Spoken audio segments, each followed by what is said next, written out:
Well, I first of all want to thank you for giving me your precious time on a Saturday when you could have been spending that time with your families and enjoying your weekend. You guys are fun. So thank you very much. I really appreciate that.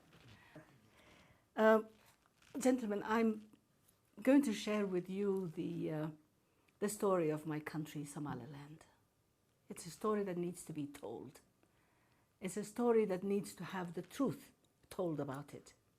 I will give you a brief so you'll have something, reference documents. But I will share with you the reality of the Horn of Africa, the Somali Horn of Africa, a horn that is very troubled, an area of the world that has known a lot of conflict and which we hope will stabilize and become an area of the world where children can grow in peace, where our youth can be educated, where we can develop our trade and our relationships stronger. We can become a commercial hub. But before that happens, we need peace.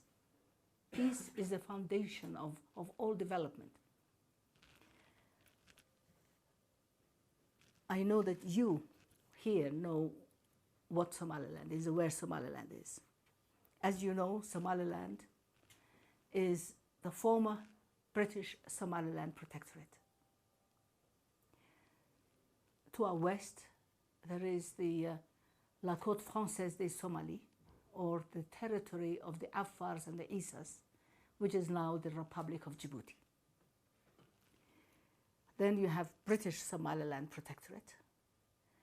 And then to the east, we have La Somalia Italiana, Italian colony of Somalia, and one of the three colonies that Italy had in Africa: Somalia, Eritrea, and Libya. It's geography, it's history, it's fact. You cannot change it, I cannot change it. That is history. But very few people know about it. Somaliland is the only country among those countries that has never been colonized. We had a treaty of protection with Great Britain. Djibouti was a colony, Somalia was a colony. But Somaliland was the British Somaliland Protectorate. That is very important because as a protectorate, we have always been sovereign. Somaliland gained its independence on the 26th of June, 1960. We have the same birthday, the same Independence Day as Madagascar. And we became the 12th independent country in Africa. 42 countries sitting in the African Union today were still under colonial rule when Somaliland became independent.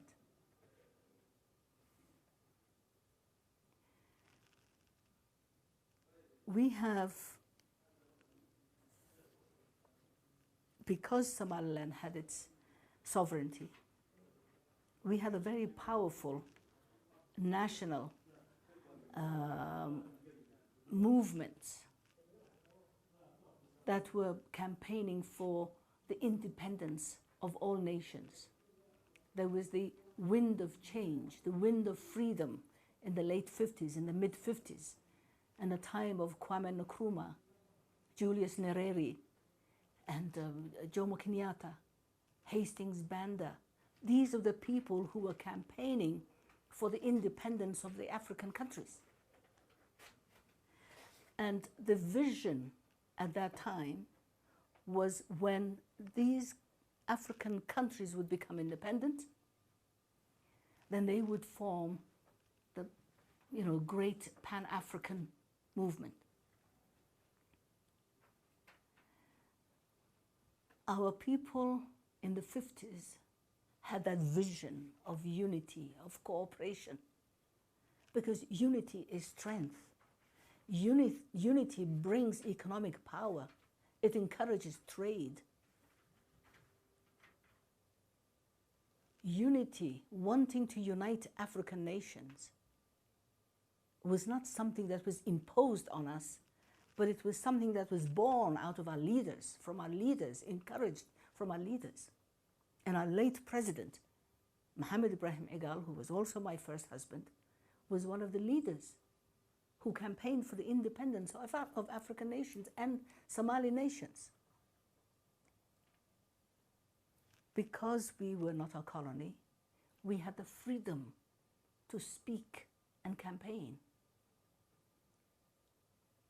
Italy was oppressing the people in Somalia. They could not hold open political campaigns. But we in Somaliland could. And for 1 year before independence, the British groomed Mohammed Ibrahim Egal, who became the first president of an independent Somali nation on the 26th of June 1960. But for 1 year, he was the leader of the government. So the British were training him to hand over the reins of governance to him. These were times when we were were passionate about our freedom, about our independence. You in Ethiopia were lucky because you were already a nation that has never been colonized. You were always free. Ethiopia is a great nation that has never known the oppression of colonialism, except for the Second World War, a few months of occupation by the Italians. But you have always been free.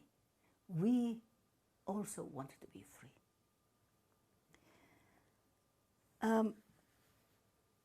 When Somaliland became independent and the date was signed for the independence of Somaliland, we began to campaign for the other Somalis.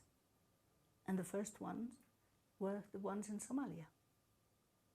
And the agreement was that when the two Somali nations would become independent, they would unite to form the basis, the foundation upon which future Somali nations would also join.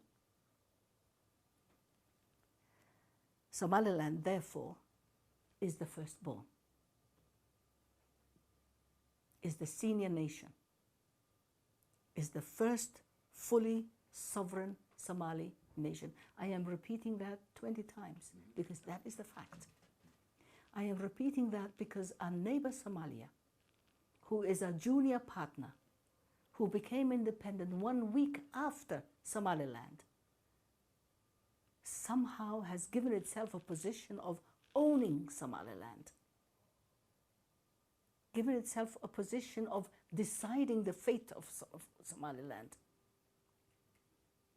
Where that has come from, we don't know, because Somalia has never owned Somaliland, has never won Somaliland, has never bought Somaliland.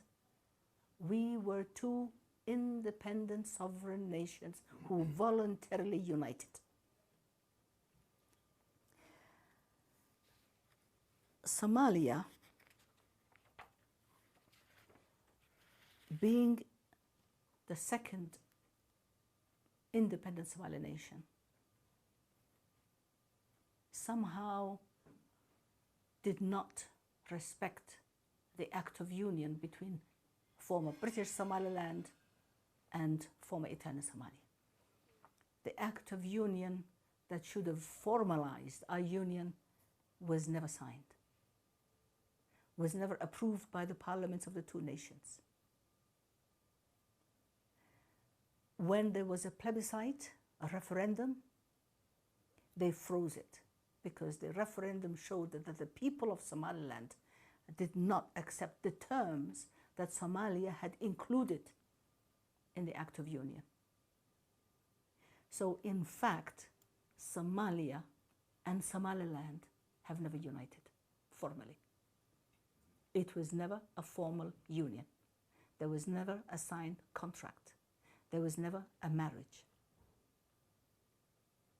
It was an informal partnership. Many people refer to Somaliland as a country that is splitting, fragmenting from Somalia. It is not.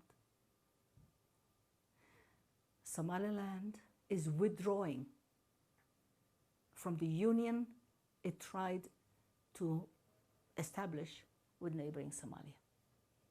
And the territory of Somaliland, the territory of former British Somaliland Protectorate, is as it was designed in 1883. It is the same when we gained our independence on 26 June 1960, and it is the same today. Somaliland is supportive of the African Union Constitution that condemns the fragmentation of nations. Somaliland is not a Biafra, is not a section that is seceding or breaking away. It's not a breakaway region. It's an entity in itself, a country of Somaliland. I will give you a map. Our union is similar to the union that we had with the union that Gambia and Senegal had, exactly the same. Senegal was French, Gambia was British. Same ethnic people on both sides of the river. They united. They did not need the permission of anybody to unite. And after 6 months, it did not work. And they said, well, we were better as friends and neighbors. Let us go back to our status before the union. And they separated. They were only Senegambia for 6 months. When they separated, the world did not punish Gambia, did not punish Senegal. Their decision to unite was respected. Their decision to separate was also respected. This is exactly what happened between Somaliland and Somalia. The world accepted our union, but is not respecting our separation. Our separation came because our union failed. Our people were oppressed. Trade was moved from Somaliland to Somalia. Banking was moved. Diplomatic presence was denied in Somaliland. Our ports, our schools, our hospitals became shut down. And when the oppression intensified, they took punitive military measures. In fact, there was an attempted coup to separate. The father of Ambassador Salam was a leader of the coup that was attempted on the 10th of December 1961.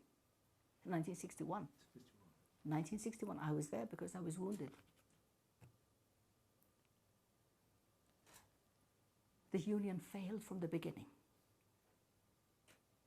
And when the wish to separate became denied, it turned into a freedom fighters, militia.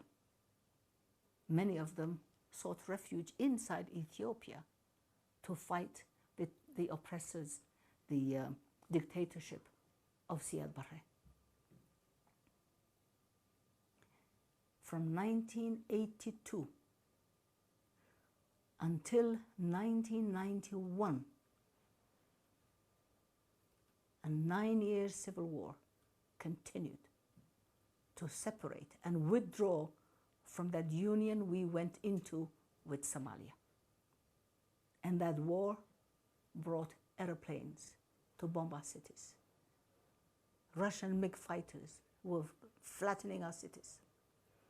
Civilians were massacred. The weak, the sick, the old, the wounded were thrown into mass graves. Young children, school children, became mobile blood banks. Mobile blood banks because they would go into the classroom and they would say, you, come over. And they would bleed them. They would just take all their blood because they believed if they're young, 11, 12-year-old, their blood is healthy, they have no disease, and they would take all the blood from their child and use for their troops. And when this child collapses, they would throw him into a mass grave. 87 mass graves have been catalogued by the United Nations forensic teams.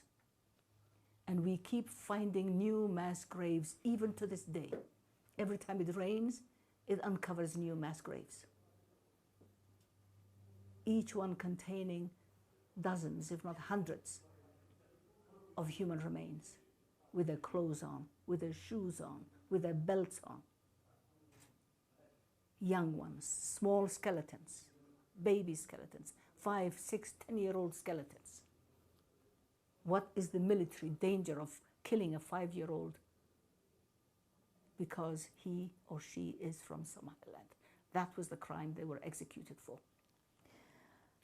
I am describing this in detail because the world has to know this.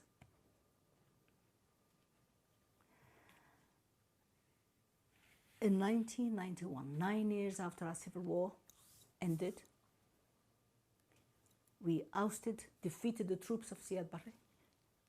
Ambassador, Minister Abdullahi was another freedom fighter at that time, in the bush. Once the military aggressions were ousted, we began to rebuild our country. But before we could do that, we offered a general amnesty to all our people. All the clans, traditional elders, sultans, chiefs, leaders of Somaliland agreed on 2 things: the unanimous separation from Somalia, 2, their peace among themselves. No enmity, who was with who was fighting what, general amnesty. And that general amnesty also included the troops, about 30,000 troops of Somalia were still inside Somaliland territory and were as prisoners. And for 3 months, those soldiers who were captive, who were prisoners of war, were not shot, were not killed, were not starved. They were protected for 3 months. They were given food, they were given water. A Somali gives you water, he's giving you his life. We shared whatever we had with them. And once we secured a safe corridor, we said, go home. Just go back to Somalia. That is the best thing that we ever did. We could have denied them food. We could have denied them water. Within days, they would all have been dead. The crows would have had a feast. The hyenas would have had a feast. But that would have been the wrong thing to do. We started to rebuild our country. We brought our people back from refugee camps. The biggest refugee camp in East Africa was inside Ethiopia, Harta Sheikh. Ethiopia protected our weak, our sick, our refugees, protected them from other Somalis who were bombing them. You gave 1 million of our people protection, and we will always, always be appreciative and grateful for that. Others went to Yemen, others went to Djibouti, some went to Europe and as far as they could go, running away from an enemy who was their brother, another Somali. A Somali killing a Somali. We rebuilt our country with whatever we had left. There was no Marshall Plan, there was no, what was that name? There was no plan to rebuild Somaliland. We built it ourselves. There's no IMF. There was no peace dividend. There was no international support to rebuild Somaliland. There was no World Bank. There was no IMF. There was no bilateral aid. We did it with what we had and as best as we could. We developed our constitution. We established law and order. We demobilized our powerful militia that defeated Siad Barre. Not with international troops, but we did it our way, the traditional way. We disarmed a very powerful militia with less than $100,000, paid for by the people, by the community themselves. Our neighbor Somalia has had every nation support it and has failed to demobilize its Shabab and its militia.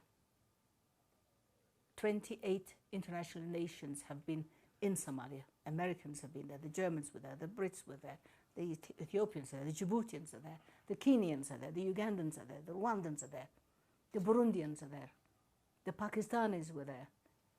28 nations have given their sons and the blood of their sons to protect Somalia, inside Somalia. And a victory is still not in sight. I don't know how many Ethiopian troops have died there. I don't know how many Americans have died there. Anybody who has watched Black Hawk Down will see the Marines who were dragged in the streets. Today it is Somalia refugees who are in Kenya, Dadaab, who are protected by Kenyans in Kenya.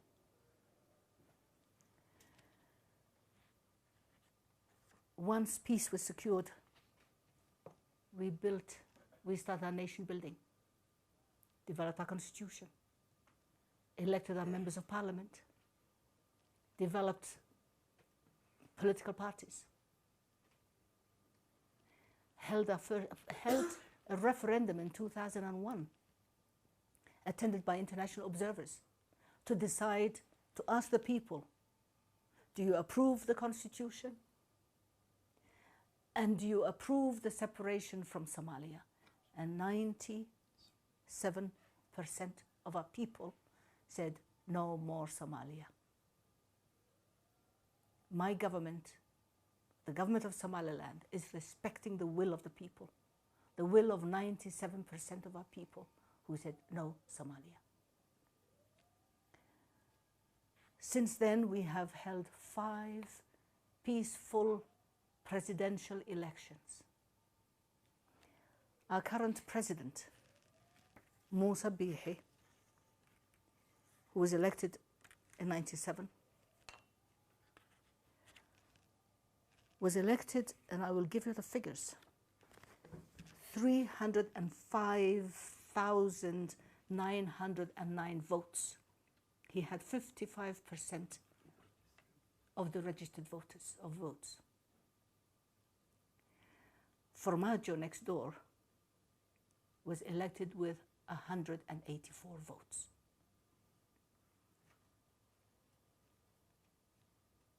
Who is a true president? This is the question I ask myself. Which one is a true president? The one who is elected by 1/3 of a million people in a population of 4 million. By the way, the land of Somaliland is bigger than 18 countries in Africa.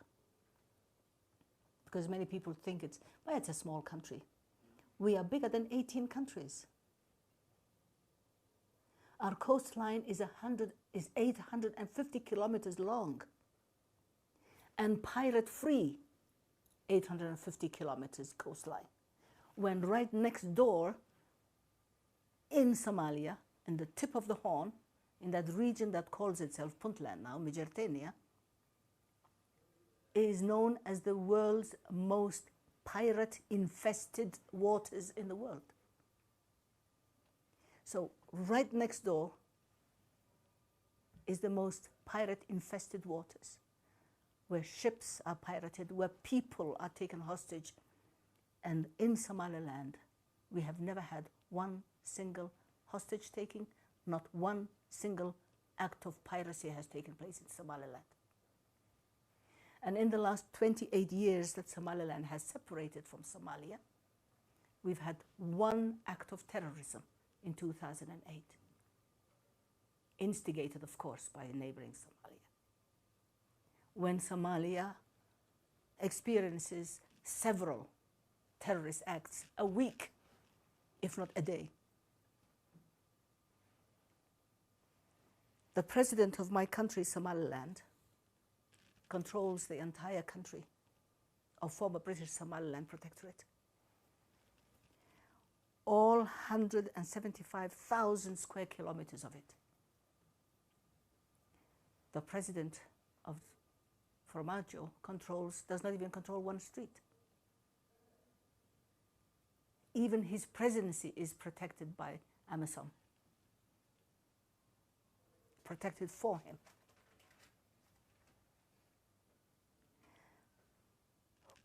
I wonder who is a president then? President of what? We have, Somalia has maintained peace and stability over the years. We trade with all nations. We trade with African nations.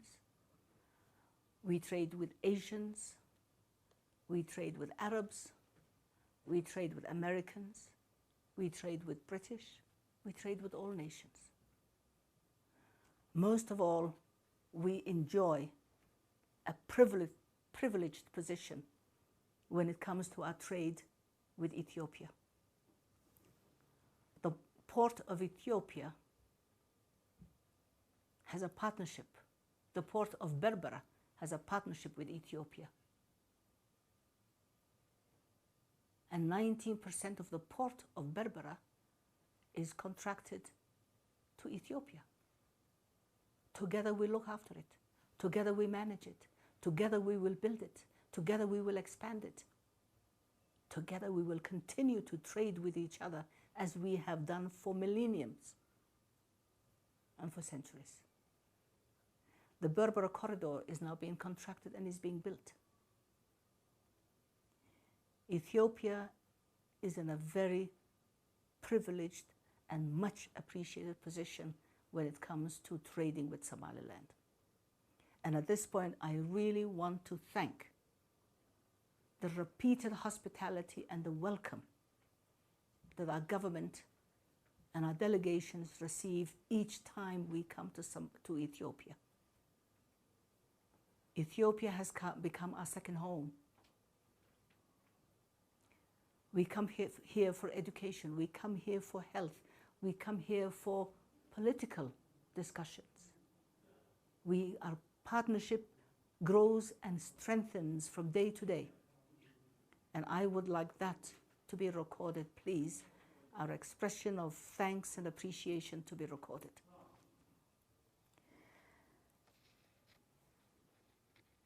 Recently, our president and his delegation traveled to the country of Guinea Conakry, at the invitation of President Alpha Condé. Over the years, Somaliland heads of states, ministers, and delegations have visited over 90 countries. In each one of them, we have received warm, friendly welcome and receptions. Red carpets, presidential salutes, friendship. Our neighbors in Somalia have decided, for reasons unknown to us, to sever relations with Guinea for having welcomed the delegation from Somaliland. Now the question I ask myself is Somalia planning to sever relations with another 90 countries that have welcomed Somaliland? Is it planning to sever relations with Ethiopia, Djibouti, and others? we think this is a great disrespect to the president, who is very much loved by his people and respected by the rest of African governments, President Alpha Condé. It's a great disrespect and an insult to a head of state who cannot be given a dictation about who he can welcome to his country or not.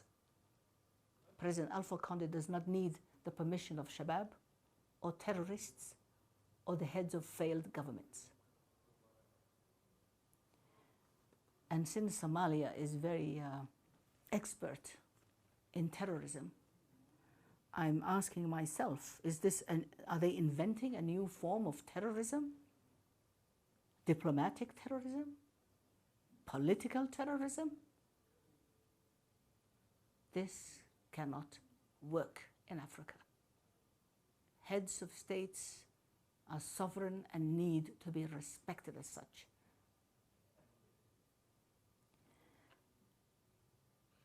The world considers us to be still part of Somalia. When we united with Somalia, Somalia was one country. Today, Somalia is fragmented. Somaliland is intact, but former Italian Somalia is fragmented into mincemeat. Who speaks for Somalia? There is no country known as Somalia. It's little fiefdoms and little warlords who control sections of it. Who in their right mind would reunite with a failed state like Somalia? And for the record, Somaliland respects the territorial integrity of nations. We don't believe in fragmentation. We don't believe in secession. We don't believe in splintering a nation. Borders must remain as in the Constitution of the African Union, as they were at the time of independence, like Somaliland. And the only just thing to do is that since there is no Somalia, no intact Somalia, no government in Somalia, when Somaliland has been peaceful for 28 years, that's a long track record. There is no going back. There is no reunion with Somalia. We need to have dialogue to establish good neighborly relations, and Somaliland, from its position of strength, is ready to dialogue on how we can turn our region into a peaceful region. We're willing to dialogue, and as the special envoy of Somaliland for the peace dialogue, we're ready to talk to Somalia anytime about establishing peace and neighborly, and I will repeat, neighborly relations as two separate, independent nations. Somaliland will not be dictated to. Somaliland is not part of Somalia. Somaliland is not part of the federal or so-called federal government of Somalia. Somaliland is a sovereign country, and the international community needs to come to terms with that. I am going to give you this because, gentlemen, this is the Independence Declaration of Somaliland from Her Majesty Queen Elizabeth II, who is still alive today. This is history. This is fact. You cannot change it. I cannot change it. Somalia cannot change it. To prove Somaliland's independence, this is the congratulatory note from the United States of America by the Secretary of State of the United States of America, who sent it on the 26th of June, 1960. You're congratulating the Somaliland government on the achievement of your independence.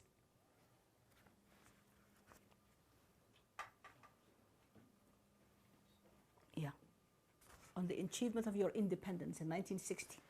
So when people say Somaliland wants its independence, they don't know what they're talking about. Somaliland has always been independent.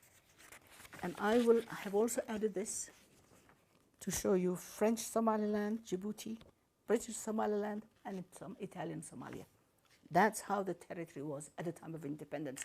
And gentlemen, I am happy to answer some questions if necessary.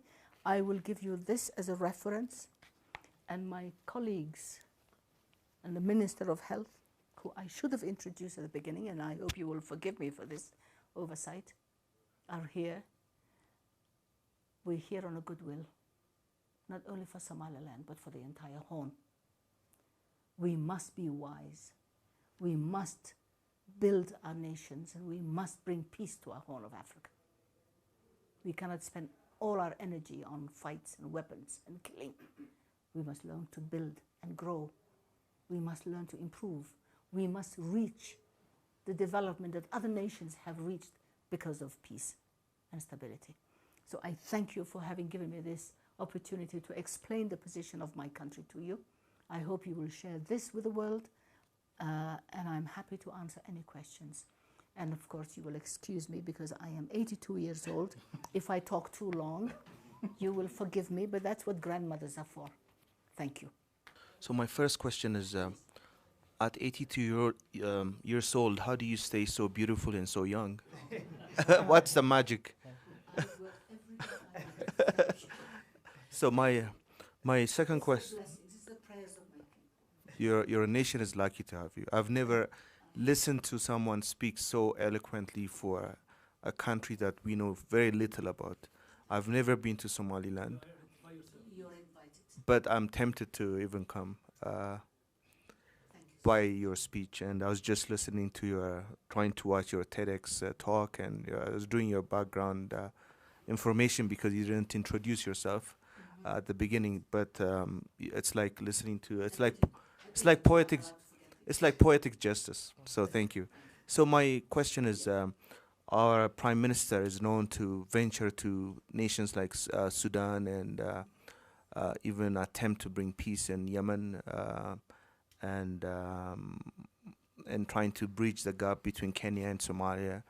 Have you spoken to him? Have you, your president, in terms of having him play a role to bring the kinds of conclusion you want to see between Somaliland and Somalia? Thank you. Your president is my friend. She's my colleague, my friend, and you're very, very lucky and blessed to have a woman president like Saleh. We were diplomats together in Djibouti when she was ambassador. And she's a great woman. I love her very much. Well, I just saw her in Vancouver a few weeks ago. We just kissed. Your Prime Minister did not forget to try and bring peace. He brought peace between Eritrea and Ethiopia. Who would have imagined, who would have thought that possible a year or two ago? The problem is, in Eritrea and in Ethiopia, you have people who can dialogue and speak and understand each other. Our neighbors in Somalia do not want peace because they are gaining from lawlessness. Lawlessness has become their trade. They don't want to come to the table. They don't want to accept anything short of domination or ownership of Somaliland. And this is not going to happen. When Somalia cannot even control its own country, that is the obstacle. We don't have a willing partner. We are ready. And your Prime Minister did not overlook that. He tried. My president and your Prime Minister have had several dialogues because together we work on the peace and stability of the Horn. Ethiopia is our biggest partner. That's why we have no pirates. That's why we have no terrorists. Together we keep watch. You sleep because we keep watch. We sleep because you keep watch. We keep watch for each other. Our partners, our neighbors in Somalia do not want peace. Thank you. Regarding any kind of contacts you may have with Somalia, or the government based in Mogadishu, do you have or are you trying to have low-level contacts or indirect contacts with people that have let's say close contacts with the administration of Farmajo for with the administration of Farmajo to ensure, at least to try to have a neighborly dialogue and for the general well-being of the Horn region. My second question relates to there are disputed borders with Puntland, I understand. From time to time, there have been several daily clashes. What's the situation currently? There has been no stable government in Somalia for the past 28 years. They've had 16 peace conferences to bring peace among themselves in Somalia, Italian Somalia. To this day, they are even more fragmented today. As you know, they've had every 4 years there's a new one who comes. Ali Mahdi, Hussein Aidid, and so on and so on and so on and so on to Farmajo. Every 4 years a new one comes. They change their name: transitional government, national government, federal government. I don't know, next one, I don't know what they're going to call it, no government.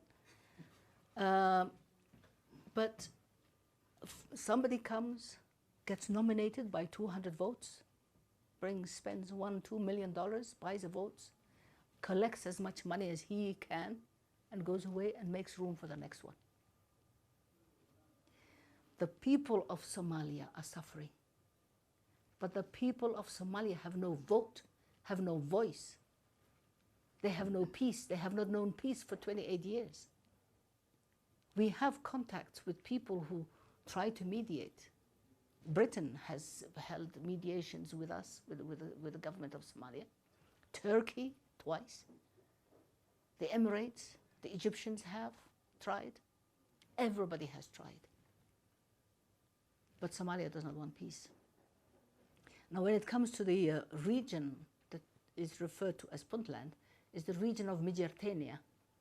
You know, in the Somalia Italiana, if you look at all the regions, Mudug, Migertenia, Banadir, and Bay, Bakal, these are all the regions, Juba, and the region of Migertenia changed its name in 1998, 21 years ago, to Puntland. But it's a region of Somalia. And of course, because it's the nearest one, the one that we have a border with, there are always skirmishes and there are always aggressions. But the boundaries of Somaliland are not disputed. They are as the British has left them in 1960. Okay, thank you very much, Madam, for this briefing. You enlightened us a lot about our neighbor, which we only know a little about. Thank you for that. I have a few questions. The first one is, let me introduce myself. I'm Andualam Sisa. I write for New Business Ethiopia. It's a more economic website. And I also write for Daily Nation as a correspondent from here for Kenya. The first question is, I want to focus on economic and trade relationship between Ethiopia and Somaliland. Can you put some figures on these trade relations over the past years, how it was growing? And the other is, there is expansion on the port of Berbera, and any progress on that one? That's also interesting to know. And why, finally, about the political issues that you just mentioned, why do you think these efforts have failed again and again to bring peace between the two brothers, Somaliland and the Somalia, since you have the same culture, the same religion, the same people, and how come it is difficult for you guys to come into consensus at some point? Thank you so much. You know that there are always regular convoys from the port of Berbera. 1/3 of the food aid that is coming to Ethiopia comes from the port of Berbera, you know that. That is the formal UN food aid. But the other trade is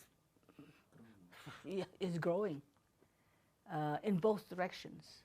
exports from Ethiopia and imports into Ethiopia. At any given time, you will see trucks, convoys with Ethiopian plate numbers from Berbera coming to Ethiopian borders. I don't know the size of it. I wish the Minister of Finance, who is here with us, could have given you that.